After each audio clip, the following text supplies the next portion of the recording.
Hey everybody, we're back. This time we're working on my 1978 Datsun 620. I got this truck back in October of 2024 out in Maryland. Solid vehicle. Body's in great shape. It's got a little Bondo, some rattle can. Frame's in great shape. It's got a rebuilt L20B in it with a custom cam and dual Weber side draft carbs. We got some big plans for it. You'll see more of it on the channel. We're going to be putting it on the air for sure. Today, we're going to install some new Speedhut gauges. As I said, I went with the Speedhut gauges. I ordered them directly from their website. These gauges are completely customizable. I went with a pretty standard option. Black faces, black trim, orange needles, and white markings. You can get them in all sorts of colors. Different backlighting, different trims, different fonts, and you can even put your own image in the background. For the Datsun 620, 3 3/8 inches are the size to go with. They'll fit the stock cluster pretty well. We went with a tachometer, GPS speedometer, combo gauge which does volts, water temp, fuel, and oil pressure. Get some sweet stickers with it. And a magnet. Now we'll open them up and check them out. Alright, I've already unboxed them. Didn't think you guys wanted to watch me fumble with unboxing them. As I said before, these can be fully customized. I ordered mine directly through Speedhut's website. I just went with the classic black face, black ring, orange pointer, and white numbering. You can choose a range of different colors, different finishes on the bezel, different LED backlighting, different fonts, different marking color, different needle color, and you can even upload custom images. They take about 2 weeks to get, 2-3 weeks to get or so. They give you updates throughout the ordering process. QA is top notch. Go ahead and give you guys a close-up.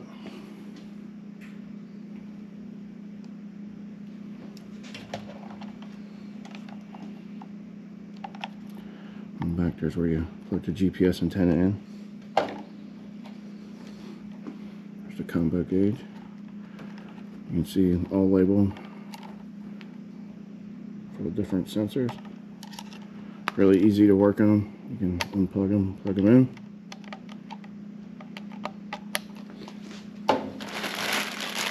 Here's all the sender kits. Oil, fuel. In our case, we got water temp. I do hear you need a few adapters to fit it in on the Datsun. The size for the Datsun are 3 3/8 inches. Got some stickers, cool for the toolbox or lift. A magnet, and a sticker. All right, let's get on the interior and start taking things apart. All right, so here is our current gauge setup. Speedometer is not working too well, so that's one of the reasons why I want to swap this all out. Plus, these Speedhut gauges are pretty sweet. To get the cluster out, there's a screw up here. Screw up here. I believe you got to pull these knobs off. We're going to in our case. There's a little set screw underneath one of these here. These little handles. 2 screws underneath. We'll have to pull this out. If I remember correctly, you pull out, it's a quarter turn, comes off. And there's also a couple screws underneath the dash here. I'm going to take the ashtray out to make it easier to get my hand up in here.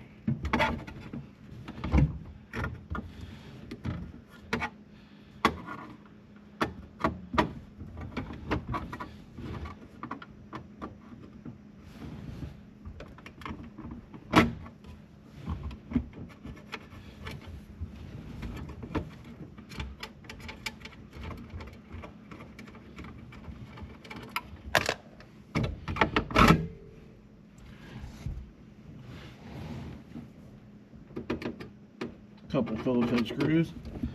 Take the whole assembly out.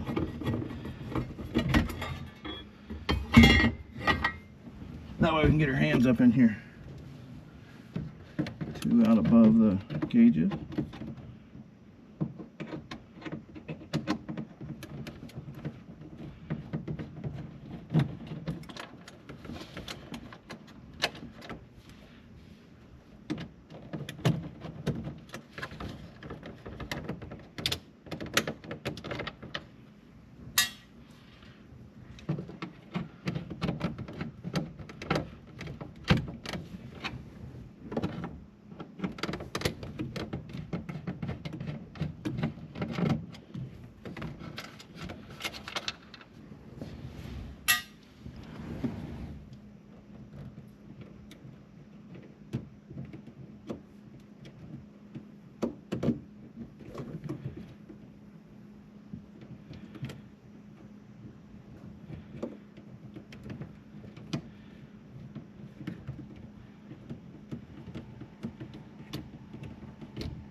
To get the wiper and washer switch out, I believe you got, what I did is I hold the shaft with the needle nose, push in and rotate the switch off. There we go. So this little bezel screw type deal holds the switch to the dash gauge bezel. It pops out. And now we're going to use a pry tool, an interior tool, to get this block off plate out. Here we go. Now this is a location normally of the cigarette lighter. When I put the double DIN stereo in the shifter console, I put a USB port in. I'm going to go ahead and pull that off. The one I got slides through and there's a big plastic nut on the back. Let's see if I can get my mitts in here. Alright, like I had mentioned earlier, there's usually 2 screws, and you can stick your hands up here and you can feel where the gauges have like a little metal bracket underneath, and they sit on a couple, I guess you'd say, plates, and the screws go up here and kind of hold it. Mine never had that when I took it out when I first got this, and obviously I don't have to take them out now because the screws were never in there, but I never had any problems with them not being in there. It was pretty secure. So if yours has the screws down there, you take them out and it should pull straight out. You might have to kind of get underneath and kind of coach it out a little bit. You'll also have to unscrew the speedometer cable. So I found it easiest to come from the left side of the column, reach your hand up, and you'll feel the collar that screws in. There she goes.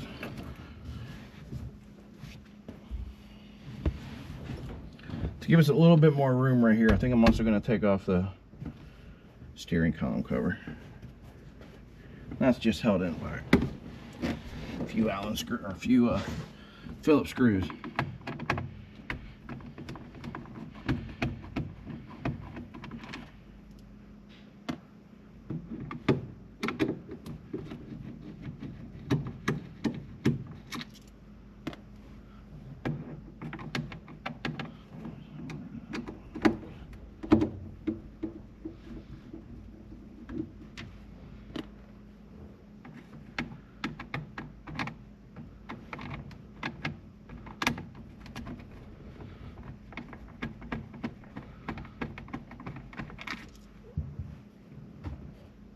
Should be 4 total.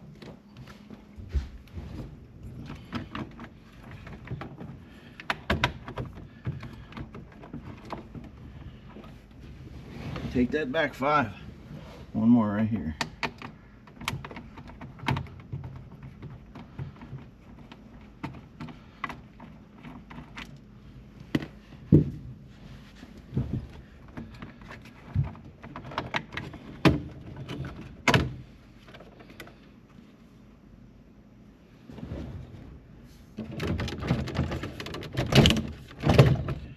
She'll pull right out.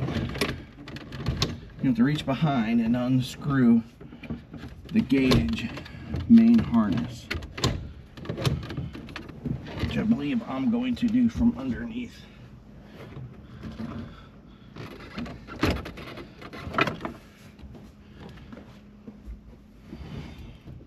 On mine, previous owner had acquired an OEM tack, so there's a couple connectors that I need to unplug on that as well.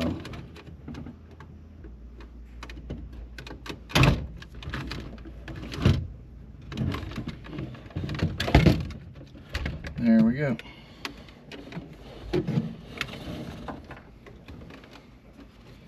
This is that USB cable I was talking about. We'll give you a little look inside. Okay, so here's a look inside the dash. This is a speedometer cable I was talking about earlier. We won't need that anymore. There's the main gauge harness. Depending on your guys' tachometer setup, it's going to be a little different, or even if you have a tachometer. Like I said, the previous owner had these in here and I had to unplug them. So you're getting rid of this. And we'll have to do a little wiring on here to tap into the indicator arrows when your turn signal's on, if you want to see them still. So I would still want to see when I have my turn signals on. So I'm going to be tapping into those. Here's a look behind the climate control. Pretty simple. This right here is your washer wiper switch. And that goes in over here. We just got to sit in here. Alright, let's get to taking gauges out. Okay, here we have it on the bench. Now, I had this all out when I first got the truck. The stock gauge bezel had a real bad crack in it, and I found this one through a guy that reproduces them in one of the Datsun 620 Facebook groups. Now, it had a little booger on it. After I installed it, I flexed it too much, so I will be repairing that, and I think I want to paint the face more of a beige that's factory and leave the black on the inside here. Here's how it looks from behind. Basically what we're going to do is we're going to unscrew the gauges with six screws on this guy, I believe it is, and 3 screws on the tack here. So we'll get those out real quick.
There she is, taking it.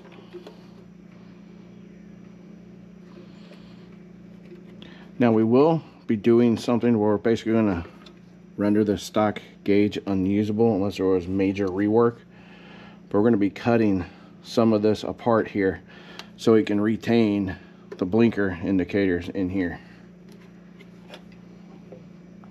And that's where we'll be tapping into that main harness, which we'll show later in the video. Like I said before, we're gonna rework this a little bit Clean that up. Put a little more adhesive on here. When I got it, it was a little weak, so he reinforced it. But as you can see, it didn't hold. So we're gonna go ahead and repair that and do a color change on it and make it look a little more stock. All right, we've got the repair done.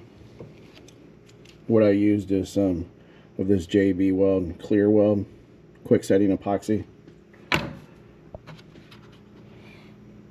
Held it up pretty good, nice and strong. We'll clean that up a little bit. Probably put a little Bondo in there. Sand it down. The Bondo is applied. I am no body guy, but should be good enough to sand down, smooth out those low spots, and then we'll be ready to spray. All right, Bondo's on, sanded down, pretty much ready for paint. Before I paint, I'm going to go ahead and open up these holes a bit. A bit ago, I said I was going to use part of the stock cluster for the turn signals. Well, I decided to go a different route instead of cutting that all up. I found some 1/2-inch turn signal indicators on Amazon. They'll fit in there, but we just got to open up a little bit. So I'm going to go ahead and do that now before we paint it. All right, a few minutes later, used a 1/2-inch drill bit. Opened up those arrows that were molded in there, and they look like it was meant to be. We're going to get it cleaned up and get it degreased. We'll go ahead and rattle can it. All right, one coat down. Do another fine coat.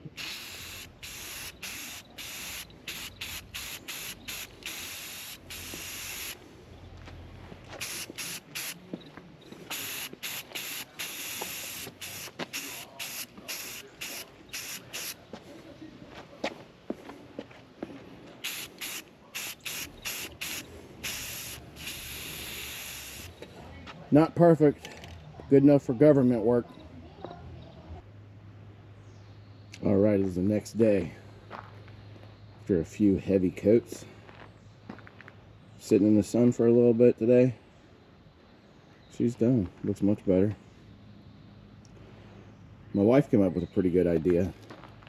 Since we have a little bit of red accents in the interior on the steering wheel and the shift knob, she has offered to go around the edge and around the gauge openings with some red paint. All right, we'll give it to her, let her do her thing. We'll see how it looks. Well, here it all is, freshly striped out. Just use some cheap Rust-Oleum in the kitchen. Looks good.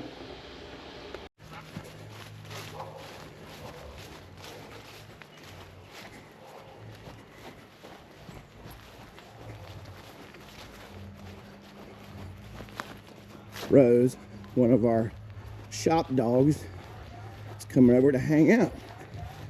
There's the Datsun, but right now we're currently working on something else.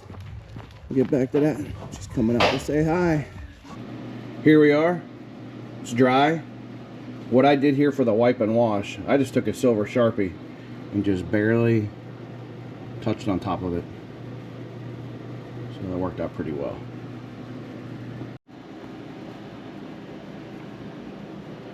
So we got one gauge installed, and they drop in, and then just use the ring and screw it on. Setting all the harnesses out to the gauge they correspond to, so it's easier when we get the solder in here to figure out what goes where. Just drop it in.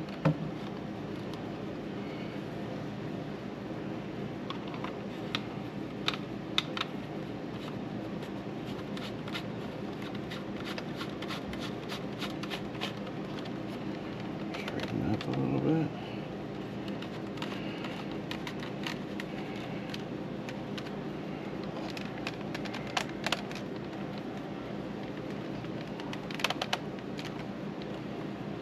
Simple as that. Go ahead and get the other one installed. We'll go ahead and install our indicators here. They just pop in and then a little nut secures them on the back. So I got one of the indicators installed.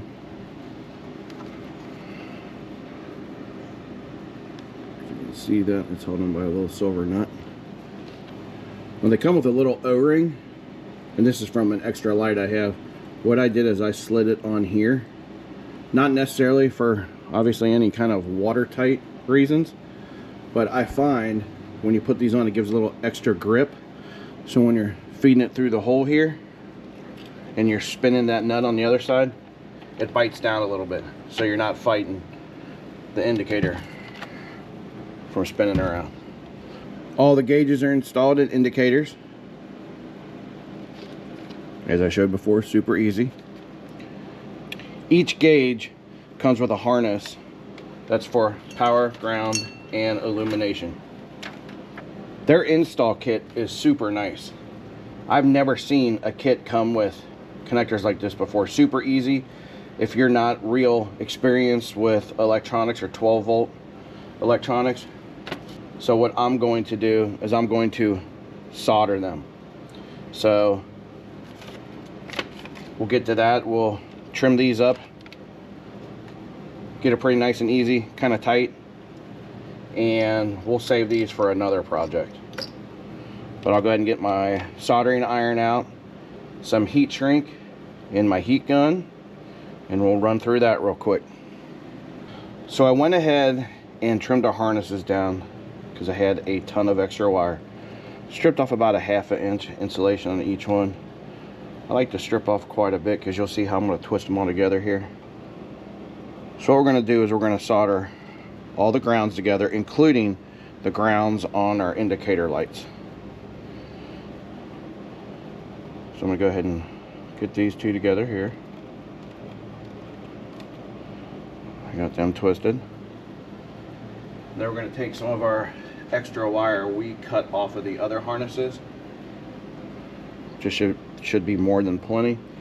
They also give you extra wire in the kit too, which is pretty cool. But we don't need to dig into that because we're just going to use some of the wire that we took off the harnesses we have here. So strip some off. And what we're going to do is we're going to put a third one on here and twist it. Then this is going to be our main ground feed coming in, and we'll tap that into the Datsun. We'll go ahead and get these other ones all tied together here. We'll get it soldered, heat shrinked.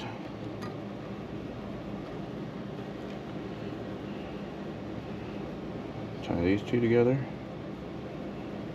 Then also don't forget the indicator.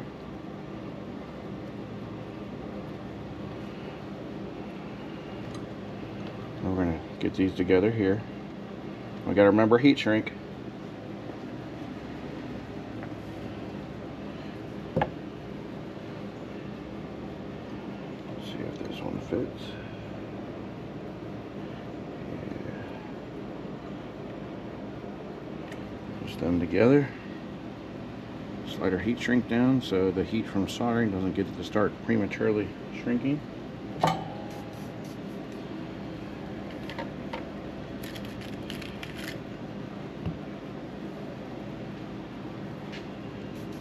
If you do a lot of soldering, you want a good soldering iron.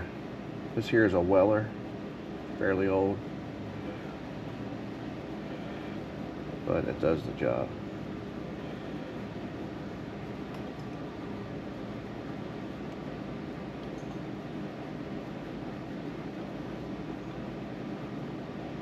Get it nice and hot. You touch the solder to the wire, not to the iron. Let it wick through. We are soldered. Slide your heat shrink tube up.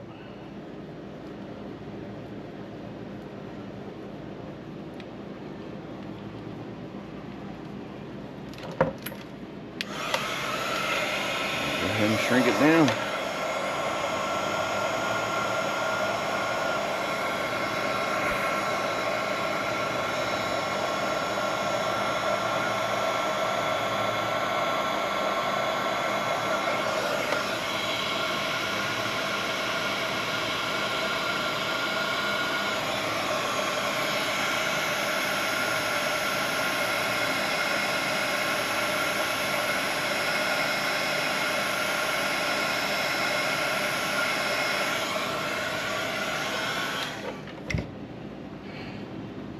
Good secure connection.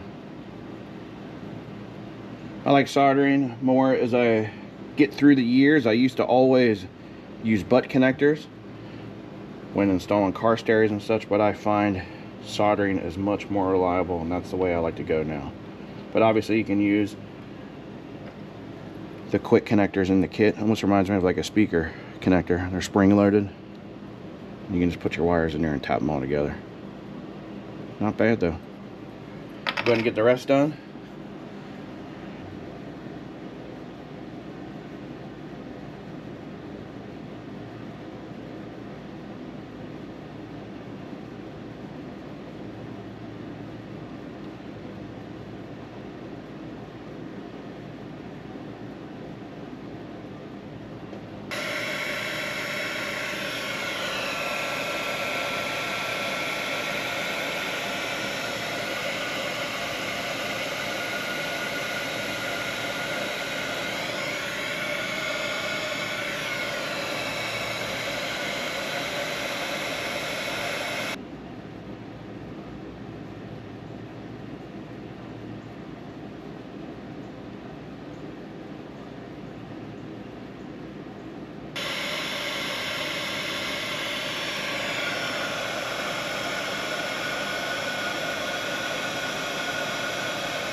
We got them all soldered up. Here's our feeds that will be going to the dash. As I said, these are the indicators. Now, when I was taking this all apart, I mentioned that where the cigarette lighter originally was in this, I had put a USB adapter to where you could plug in for your stereo. Well, I found out kind of be inconvenient with the way the cable was coming down, kind of coming near the shifter. So I'm going to be feeding that up a different way and have the cable come out of the center console. But eventually I'll be doing underglows on this. I already have the kit for it. Like the old school neons, but these are LEDs. The XK glow is what I like. So I decided to put a switch in this spot. So it's an illuminated switch, so you need a ground for it. So while I was in here, I went ahead and soldered in a ground for it. Now we'll get these wires cleaned up a little bit in here so it sits a little nicer. And we'll get to figuring out what is what in the dash to tap in for the indicators and the illumination, the accessory power, and ground. Now we can do it one of two ways. We can look at the stock cluster and we can figure out what the indicators are by coming down here and then looking at the female side of the harness in the dash, counting over the pins. What I'm probably going to do is just go up there with a meter and do a quick verification for left, right, illumination. Ground is ground, that's easy. And our accessory power. All right, back inside the Datsun. So finding illumination and ground is going to be pretty easy. As you can see, we have, here's the lights here. So we're just going to clean this wiring up a little bit. We'll tap into the red here, and then the ground is right there too. So we'll be able to tap into that, which is, and I believe we also have our accessory power, which we'll check right here. That was from the tachometer that the previous owner installed. And we also do have a tack wire down here already ran, but I'll explain how to do that when we get to the part if you don't have a tack wire already ran. What we're going to do is we're going to take a meter, turn these off. We're going to take a meter and we're going to figure out which one is our left and right indicator. We'll just stick it in there, stick the lead, one lead in there and one on ground. And then I don't know if I'm going to tap into it with a Scotch lock or if I'm actually going to try to solder in there. It might be kind of a tight fit, but we'll see how that goes when we get there. All right, got everything labeled here. Illumination, ground, the right indicator, left indicator, then accessory 12. I took the steering wheel off so I have a little bit more access getting into the dash here. I found our left indicator and right indicator by using a meter. I've got a lead on ground here, but I put a positive lead on here measuring DC volts, and when I had the left on I could see that we were getting a 12 on off for the left and the right. And I went ahead and used a Scotch lock. I found that was going to be easiest rather than stripping that out and try to solder inside the dash. I also found a ground in here too. I preferred to use this ground rather than a ground I had over here for the lights. Felt a little bit more confident in this ground. And then I found a accessory 12, which was going to the tachometer that the previous owner installed. And then illumination, which is basically just coming off one of the factory connectors in the dash for the lights. And then this was the ground I did not want to use. The tack wire, again, previous owner had a tack in here, so I just connected off of that, but that goes to the negative side of your coil, as I think I mentioned before. And then it plugs right in here. Next, we'll get into installing our GPS sensor and antenna, and then our sending units for the combo gauge. For the GPS, couldn't be any simpler. It's magnetic. I just stuck it there in the dash. I should get line of sight to a satellite since there's no metal blocking it. Then I just ran the wire right down on the edge there by the A pillar. Came down, snugged it up with this little I guess you'd call it a hanger or clamp, and coming up through the dash. For running the sender wires through, I took out the factory Speedhut cable, which went right here, and we're going to run all the sending wires through there. Speedhut cable is right here. We'll actually end up probably cutting this and using the grommet there to feed the wires through. Pedometer cable hacked, and there's the grommet installed. Now we'll run our sender cables in. Alright, first up is the oil sending unit. There it is right down there in the block. And to my surprise, I have a sending unit socket. Should make this a little bit easier. I'm gonna get it on there. Go ahead and get that out of there. And we'll see if the new sending unit fits without an adapter or not. For the temperature sensor, we can go into a fitting that was right here. And the factory sensor was in the coolant passage, and it had some vacuum lines. And I believe that was for emissions back on these when they were stock. That would close some vacuum valve or something. But we went ahead and right in there. The other location is down in there. Pretty hard to get to. So went ahead and went to this one. You do need an adapter. I had one already on hand. I believe it came with a set of autometer gauges, but it's a pretty standard adapter. If I get the info, by the time I edit this, I'll put it up on the screen. Went ahead and just ran it through here, then up through where the speedometer went through. And then right now I have the sender wires for the fuel and the oil, and as I suspected for the oil, we do need an adapter. So I pulled the stock oil sender out and have one coming from Amazon, and I'll put up on the screen what size adapter you need. Alright, we got her up on the lift, and we need to go into the stock fuel sender. It's up on top of the 620 fuel tank. There is the sensor, or I should say sender, up there, and it's two wires, black and red. Then what I did is I just followed it down here and cut the wiring from the fuel rail. So what we'll do is we'll just solder from the Speedhut sender wires to the stock, white to yellow, black to black.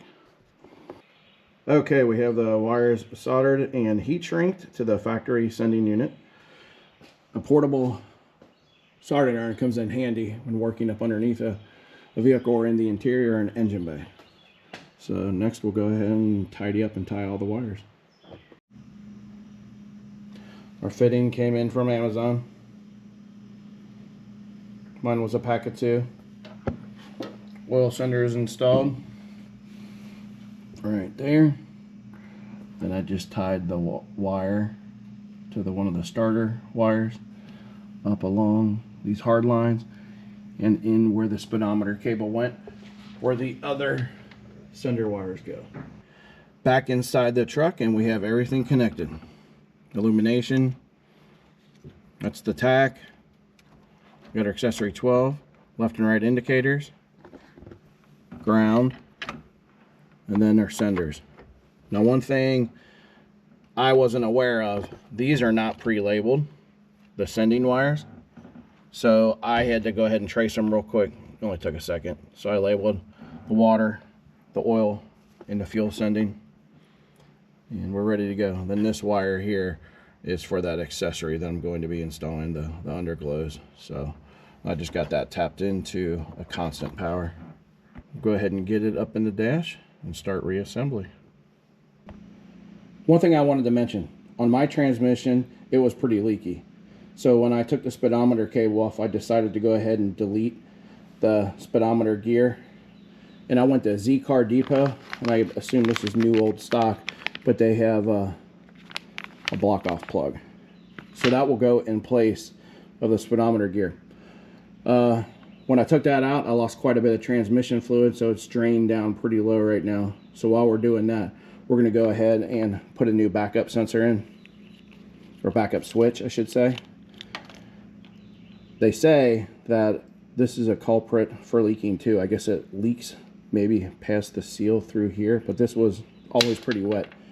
Then this was an extra switch. I was back there, no wires on it, but I believe this is something for emissions at one time, where it knew it was in higher gears, I think. But we're gonna go ahead and delete that too with another plug here. Okay, there's the new backup switch installed. I like to use this blue Monster thread sealant. Paint it on, seems to work pretty well. It withstands gas, oil, propane, gear, oil, all that stuff. Pretty standard. There is the block off plug for that other switch I was talking about. Then here is the block off plate for the speedometer gear. Super simple to install. So hopefully with these installed, it'll stop the leak while we're in here. Another tip I wanted to share was when filling the transmission fluid on the 620 transmission, it's kind of hard to get a bottle in there sideways. You can't really tilt it sideways and squeeze it. So I came up with this the last time I changed the fluid. I believe this is just a pump I got from Harbor Freight years ago. And I just put a piece of clear hose, any kind of hose there, but I like it clear so I can see if I'm pumping. And when you pump, you can see the fluid going up. So I'll hold the bottle with one hand and hold the top and kind of put this in the filler hole and pump it, and it works out pretty well. Back on the ground. Everything's buttoned up on the inside. Steering wheel's back on. Gotta say, I think this turned out pretty good. What you're seeing with the lights on. Huge improvement over the stock ones. I won't go through all the details on programming these, but each one has a button, and the instructions are great, super simple. You basically hold down the power button, turn the key on, let go, and it'll run through a programming sequence. On the 4-cylinder, I believe we set it to 2. It comes with the instructions have a chart to let you know how to set the tachometer. You can set warning, high and low warnings too, with the lights, and even shift light. Don't think I'll be doing any racing on this, so the shift light isn't really necessary. I'll let you see what it looks like when we apply power. Do a full sweep. The GPS will say acquiring until you get a signal, but I'm in my garage. It has a metal roof, so I don't think I'll get a signal in here. Let's take it out for a test drive, see how they work.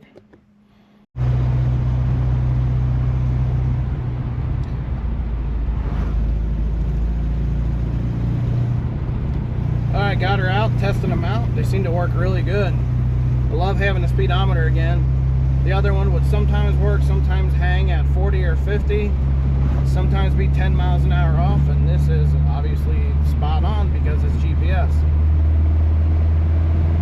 Looks great. Turn signals turned out great. Huge improvement over stock. Gotta say, I'm pretty happy with them.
All right, guys, that wraps up the install of the Speedhut gauges on my 78-620.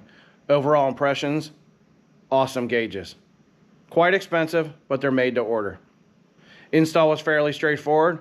While we were doing the install, we were able to delete the speedometer cable, clean that up a bit, and also cleaned up some of those leaks on the transmission. Be sure to like, subscribe, share the video. We're going to have more content on the Datsun, on the Lightning, and on Chris's 78. Peace.